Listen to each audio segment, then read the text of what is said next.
Welcome to Community Unitarian Universalist Online Church. My name is Steve Mason, and I'll be your worship associate this morning. This morning, our speaker is Pastor Kris Cervantes on the topic of facing the future with hope, a bit of fear, and courage.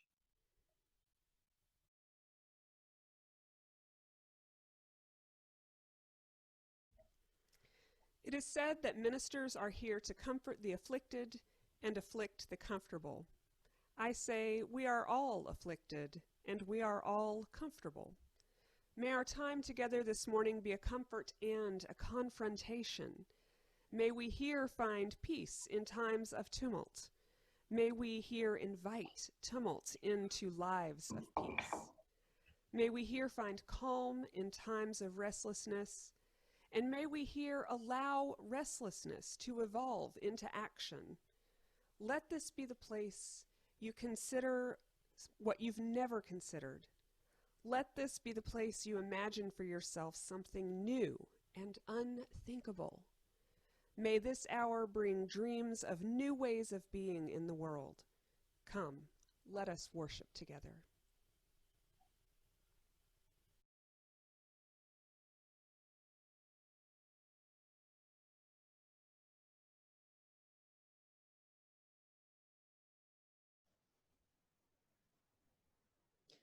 For our chalice lighting this morning, I'd like to share the words of the Reverend Michael Tino. The flaming chalice was first used by the Unitarian Service Committee as a symbol of life-saving refuge for people fleeing persecution in Europe. As we light our chalice, we invoke the love that called people to put their lives at risk to save others. May we be vessels of life-saving welcome.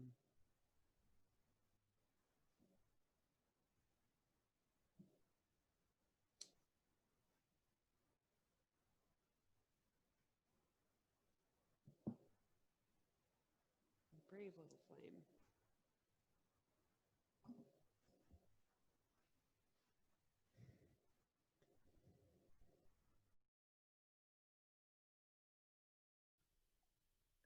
Unitarian Universalism is a religion characterized by a free and responsible search for truth and meaning.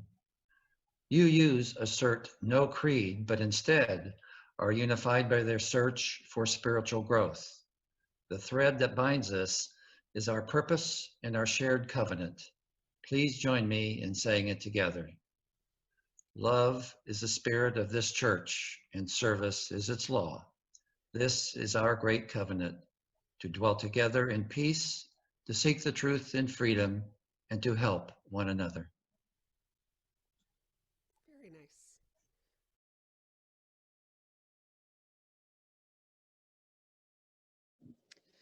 This morning's message for all ages is a very brief short story by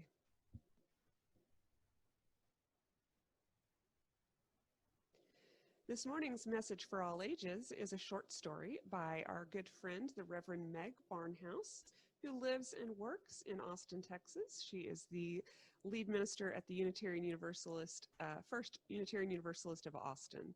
And so this story is called Goat in the Pickup. Some sights in this world embed themselves in memory and encapsulate a truth about life in a way that words just can't. I saw one of those one day when I was driving up Route 64 in the mountains of North Carolina toward the town of Cashiers. I came up fast behind a slow flatbed pickup truck. In the back of the truck was a man holding a goat. The goat was trying to look over the side of the truck bed, but the scenery whizzing past was no comfort. The man, who had warm brown skin and the clothes of a farmer, kept talking in its ear. Slowly, the goat folded its legs and sat down in the man's lap. Lifting its head into the breeze, eyes closed, it finally relaxed. I could almost hear myself with my next therapy client saying, "Yep, this is a real goat in the back of a pickup truck situation." I recognized that situation. I have been a goat in the back of a pickup truck heaving itself around mountainous curves, out of place, out of my element, deeply confused, with no helpful experience to help me deal with my predicament. Sometimes there is someone whispering in my ear, just stay calm, sit down, give up. Everything is going to be all right. In such situations, the first thing I want to do is keep my feet. I want to stay up, ready to spring into action at a moment's notice. I want to see over the side, even though that only makes things worse. I can't figure out if I'm on my way to a better place with deeper grass and better company, or whether I'm being transported to the slaughterhouse. The whole time, the voice is saying, just sit for a while and relax. Surrender to events. Don't try to intervene at this time. Detach yourself from outcomes. I don't know whether the voice is from the spirit of life or the goat meat factory. Eventually, I figure out that there's nothing to be done at this point. My fear isn't helping. My feet can't help. My alertness is working against me. I need to let go until such time as action is possible. I decide to enjoy the nice voice in my ear, to sit down and gather my thoughts, to worry about it later. I have worked hard to find my place, to sit down to gather my thoughts, to worry about it all later. Oh, excuse me. I have worked hard to find my place, to find my strength, to surround myself with trusted voices. Every now and then, though, I still find myself in a goat in the pickup truck situation. May I be given the wisdom to know when to sit and just let my ears flap in the breeze. The end.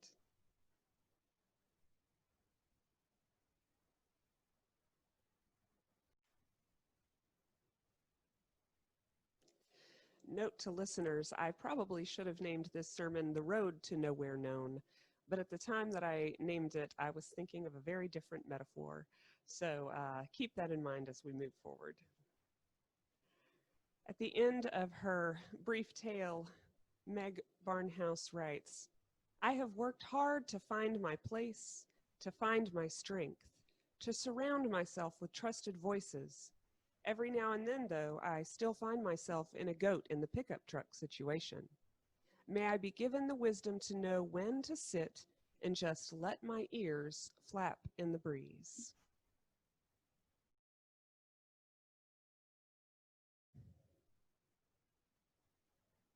For our pastoral prayer this morning, I lift up the names of those who have lost their lives to police brutality, among them Ahmaud Arbery, Breonna Taylor, George Floyd, and many more.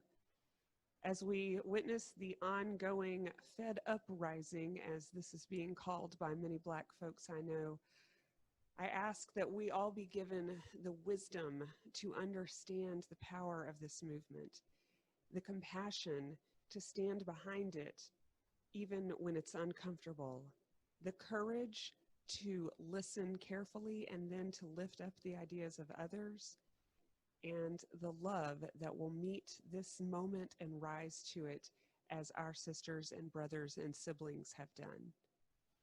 For these we hold in our prayers. I also want to hold in our hearts all of those who are members and friends of Community Unitarian Universalist Church here in Plano. Our shelter in place is ongoing 90 days now. Life is still very strange and uncertain. I know many of us are just now beginning to see the real long-term effects of coronavirus on how our lives will work on a day-to-day level.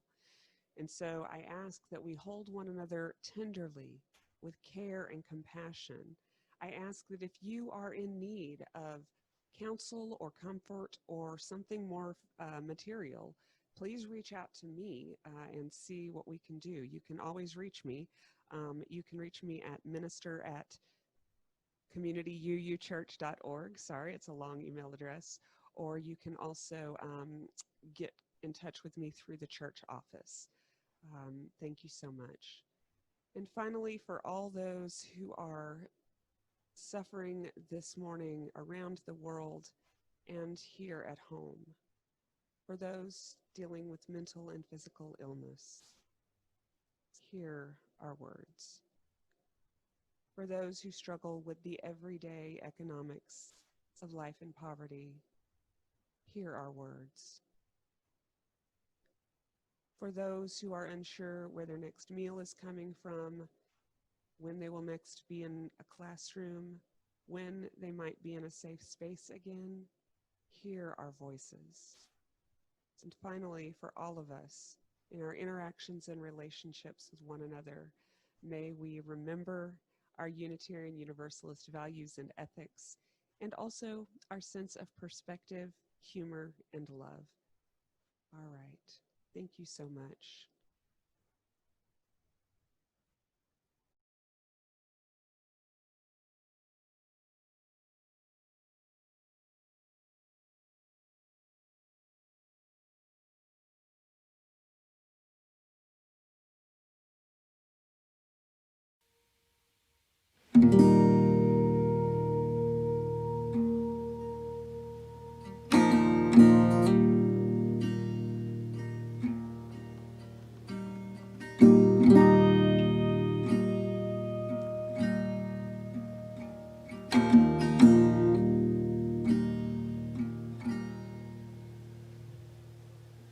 Some people die for honor. Some people die for love. Some people die while singing to the heavens above. Some people die believing in the cross on Calvary Hill. Some people die the blink of an eye for a $20 bill.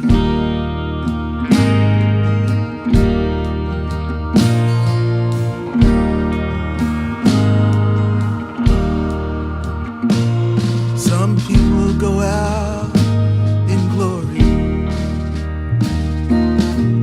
yeah, with the wind at their back. Some get to tell their own story, write their own epitaph. Sometimes you see it coming, sometimes you don't know until you run out of breath with a knee on your neck for a $20 bill.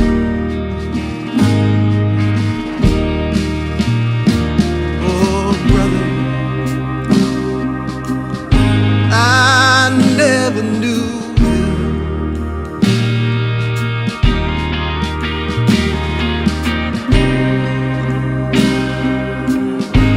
and now I never will.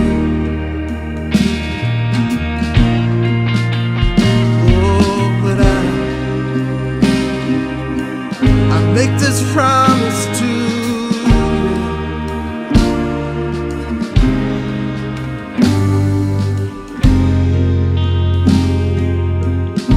I'll remember still.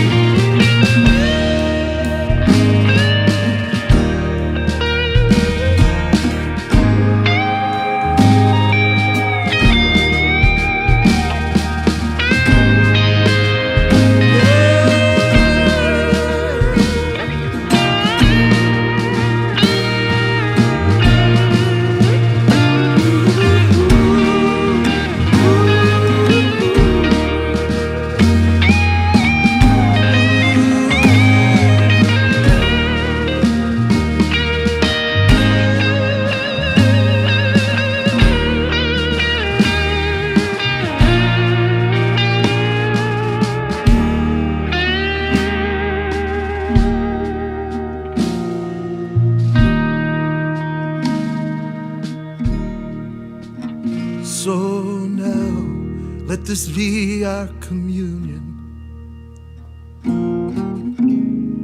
It's time to break the bread. Do this in remembrance, just like the good book said. Sometimes the wine is a sacrament. Sometimes the blood is just filled. Sometimes the law is the devil's last straw, the future unfulfilled.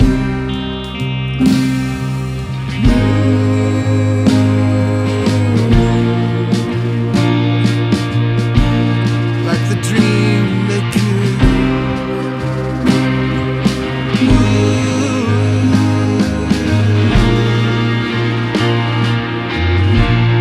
For a $20 bill.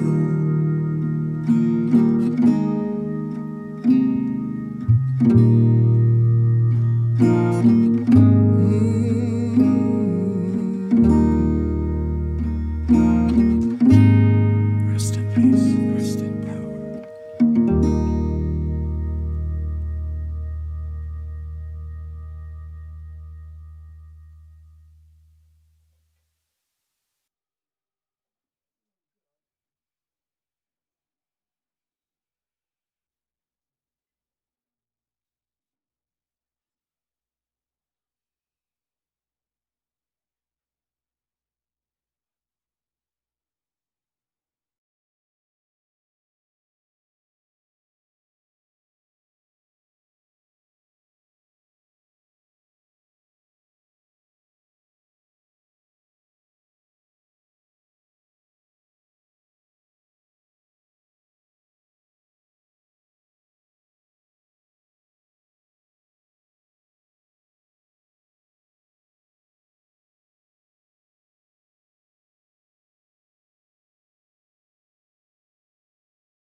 It's hard to know when to surrender right now, when we're allowed to relax and let go and breathe and taste the scents on the wind. And I often feel that I have no right to surrender and relax. Relax? Now? Everything feels so urgent. Whether we're talking about spikes in COVID-19 rates, police brutality and anti-racism work, or voter suppression and elections that are speeding toward us like a locomotive, there's a sense of perilous importance to the news we consume and the actions we choose publicly and privately, at home and in the community. Even when I know that I'm doing what I can, where I can, the sky-high amounts of fear, grief, and anxiety in our cultural air keep my body and my mind on high alert. What about you? I suspect we're all feeling this to some extent. And of course, I can't forget that I'm white. And like most of us, I have expansive privilege that protects me from much of the direct pain of our national situation. I'm white.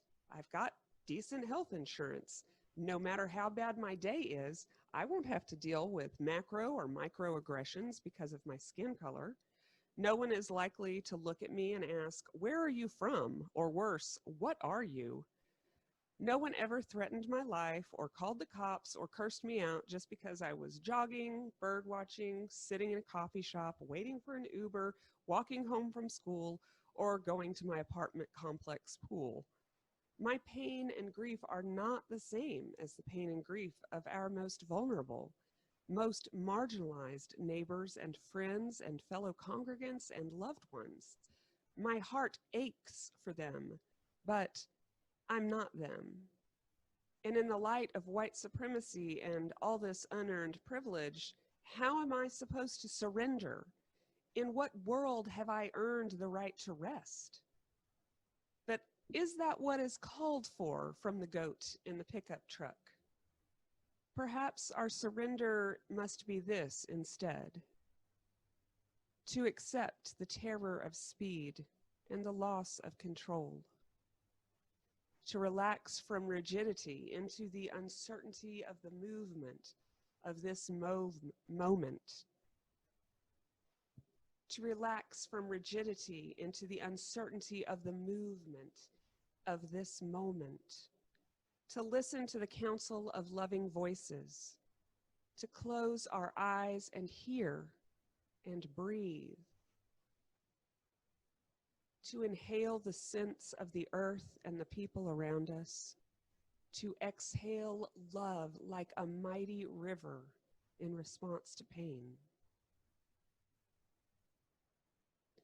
We all find ourselves in a goat in a pickup truck situation sometimes. It's an inevitable part of life. And if we choose to live into our principles and ethics, we Unitarian Universalists are going to find ourselves in the back of there a lot. In order to do the justice work that we desire, in order to embody the compassion for which we yearn, we must release control of the vehicle to others. We have to trust the whisper of the comforting voices we've chosen. And we have to choose the trucks we climb into carefully. And when we can, when we're called to, there's going to come a time when we will be asked to surrender.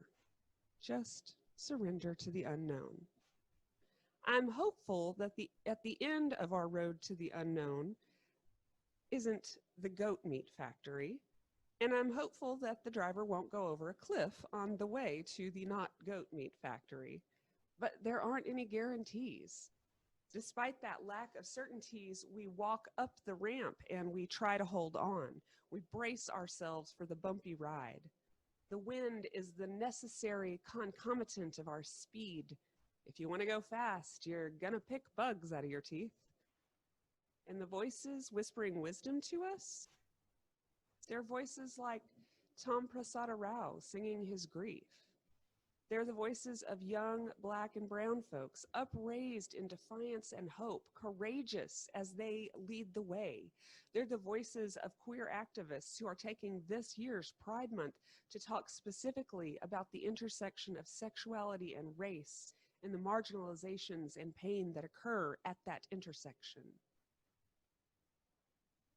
People like Ibram Kendi, author of How to Be an Anti-Racist. Keegan-Michael Key and Jordan Peele are our voices. And our wise voices are those of the ancestors and elders and saints, Langston Hughes and Zora Neale Hurston, Audre Lorde and James Baldwin, Dr. Maya Angelou and the Right Reverend Dr. Martin Luther King Jr. These folks and so many more have been sharing the reality of racism and the wisdom of anti-racism with white people for decades and for generations. Even if we weren't listening before, there is no reason not to begin now. We have wisdom from our own Unitarian and Universalist traditions as well.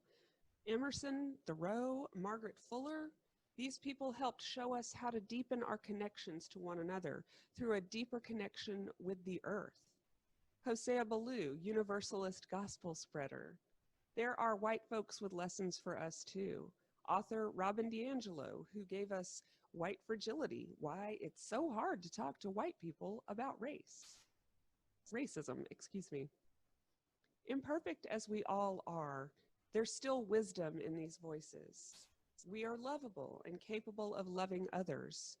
We are free in our search for meaning, even as we are accountable for our actions to the greater community and the world.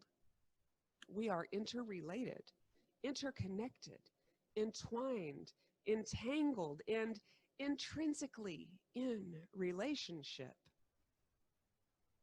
There will also be wisdom speakers in our own lives. I owe much to the many Black and Latinx teachers and professors in my life.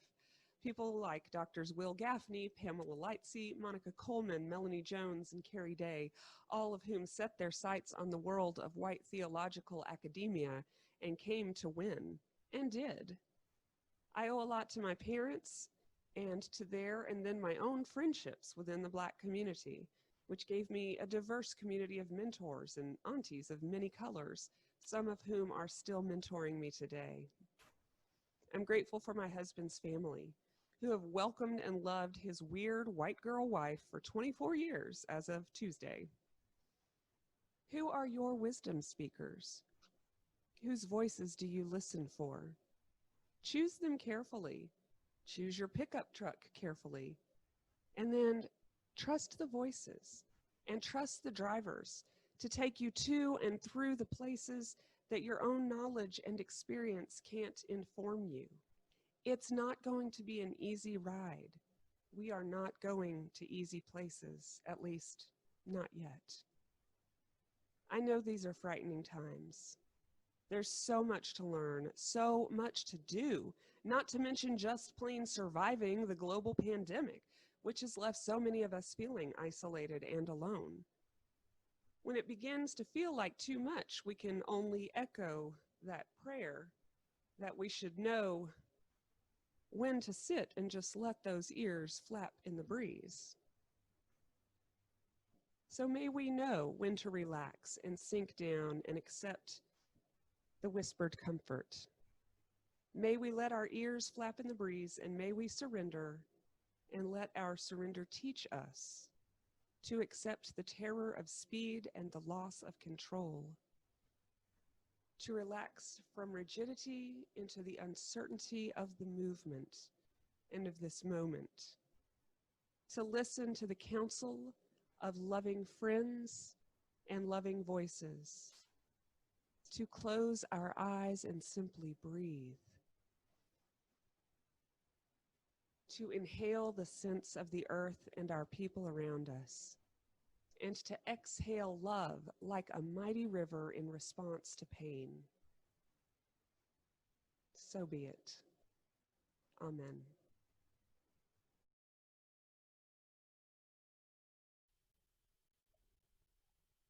This is what we do with our faith.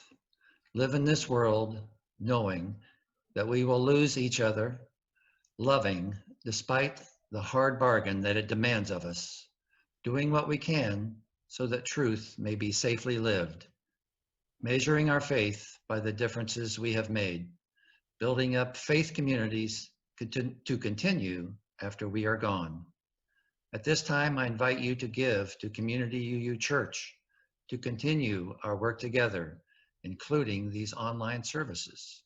You can easily give online by just going to communityuuchurch.org and click on the blue Donate Now button. Your gifts are greatly received in this time of uncertainty. Thank you.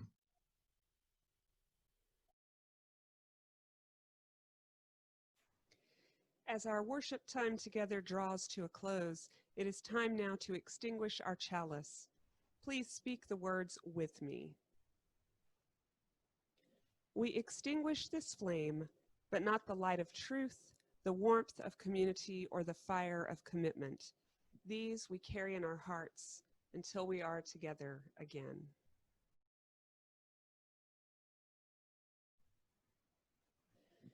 Go in peace, knowing that if you are a goat in a pickup truck, you are not alone.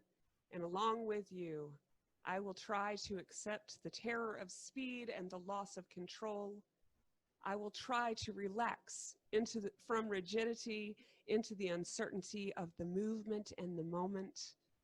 I will try to listen to the counsel of loving voices. I will be with you, and we will close our eyes and hear and breathe. And together we will inhale the scent of the earth and our people around us, and exhale love like a mighty river in response to pain.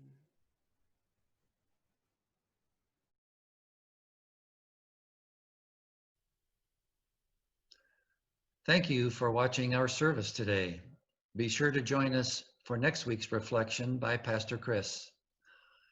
The topic will be Why Words Matter.